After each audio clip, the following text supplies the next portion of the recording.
So today I'm going to unbox Amazon Basics wireless earbuds. It comes with IPX5 and 5.3 Bluetooth latest one, and the design looks good with a polygon box. Price mentioned is 2499, and let's unbox.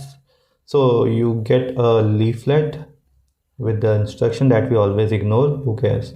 Oh, this is the box, polygonal shape. Okay, type C supporting is charging is supported. Box lid is very loose, uh, sometimes difficult to handle. The buds looks good, like mini James Bond sort of stuff. Different design, but looks really cool. And yeah, this is the second one. Both the leaves looks good, black with silver finish. Looks sturdy, it doesn't fall from the box, so this is something good.